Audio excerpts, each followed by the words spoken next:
Yeah, Jubilee TV official, check the mic, 1, 2. Sa digital landscape, ang boses nyo ang dala ko. Headphones on, mga matay nakatutok, puso'y handa na. Jobelito TV official, reactor ng kalingap.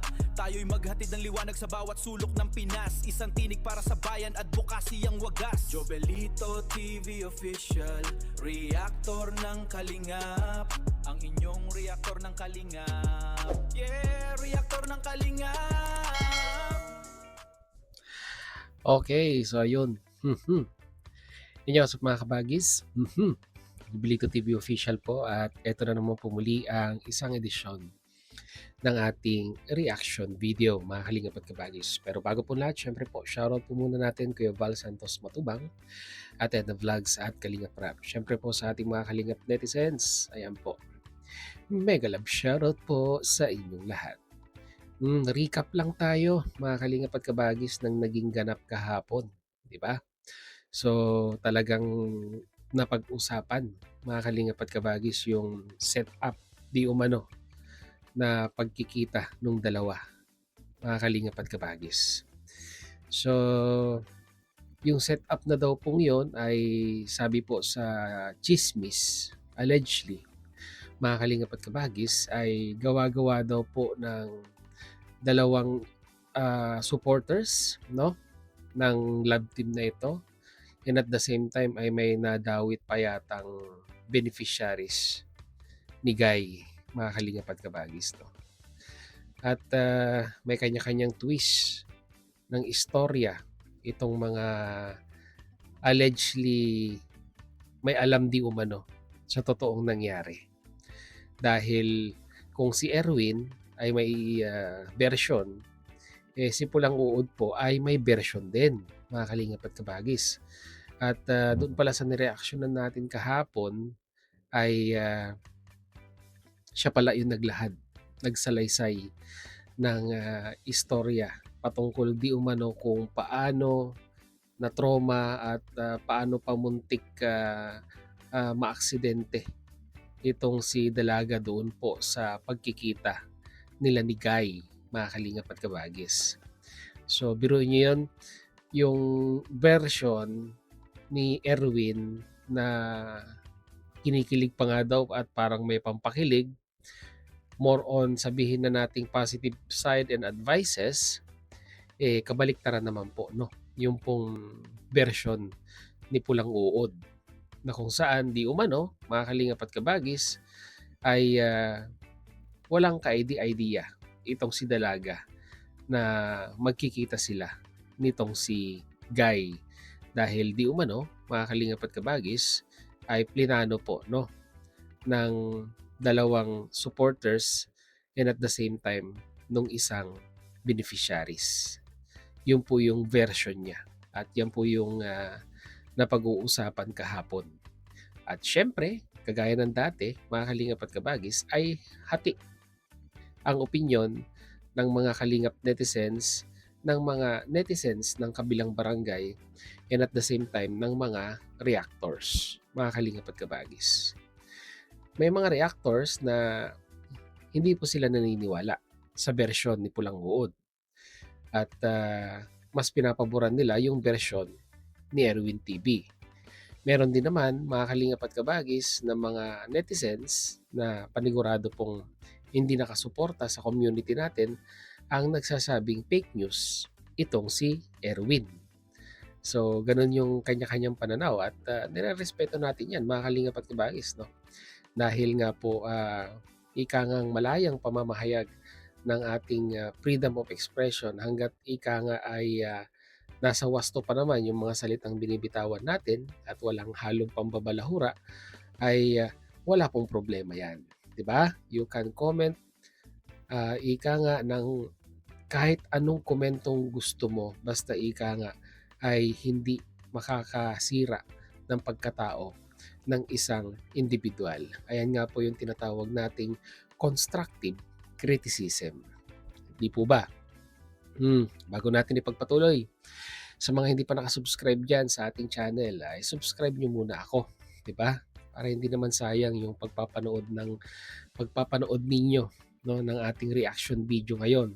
At sa mga ika nga'y nandyan na rin lang at pinapanood at pinagtiyatiyagaan ako, i-click nyo na yung like button.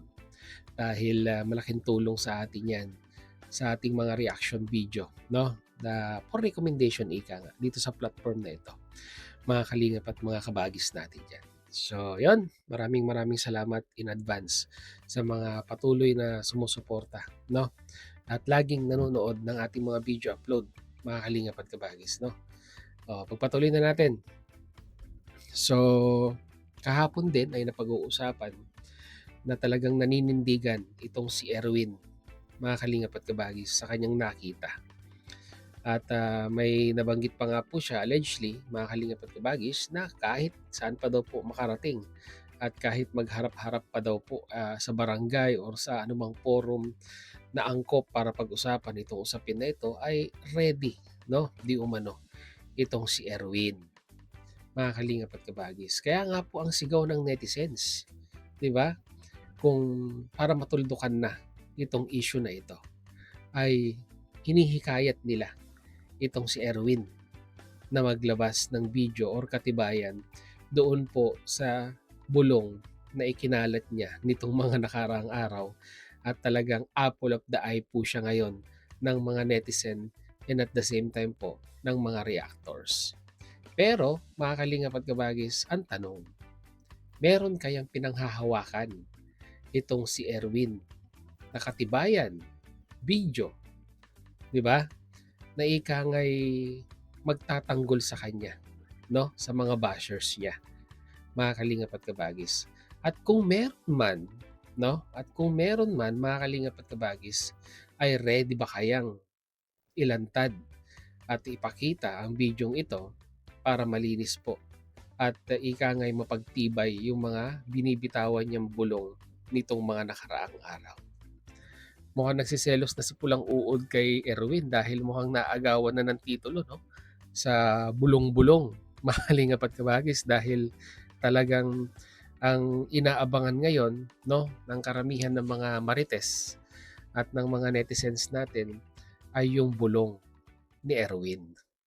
Dahil hanggang sa ngayon, mga kalingap at kabagis, ay talagang palaisipan pa rin po talaga yung set up di umano na pagkikita na yan. Although mas pinili ni Kalingap Edu na manahimik as of now, at hindi ko alam kung tinitimbang niya ang mga pagkakataon and circumstances, pero para sa akin po, no, mga kalingap at kabagis, at sa mga sinasabi na rin po ng mga ibang kalingap netizens natin at supporters, para matuldukan na po ang lahat, ay ini-encourage nila itong si Kalingap Edu na magsalita. At may bali-balita pa tayo, mga kalingap at kabagis, no, na ito nga daw pong si Dalaga ay magsasalita ng kanyang version dito sa issue na ito, itong insidente na ito na nangyari, mga kalingap at kabagis, no. At ano kaya yung version na maririnig natin sa kanya? Ito ba'y papabor sa kanilang dalawa or mangyayari na naman ay meron na namang isa na mababash, no, sa ilalabas niyang di umano allegedly na version nung ganap na iyon, mga kalingap at kabagis. Kaya ang tanong, ready na ba si Erwin na ilabas ang video kung wala naman pong nagsasalita sa magkabilaang panig? Ready ka na ba, Erwin? Ano ang sagot mo dito? Si Erwin na po magsasalita dyan. So narito po, pakinggan po natin yung short video clips na excuse me po, hiniram natin kay Erwin. At shoutout sa iyo, bro. Muli, pahiram ng iyong video clips para meron po tayong resibo, no, sa mga nire-reactionan natin patungkol po sa usapin na ito.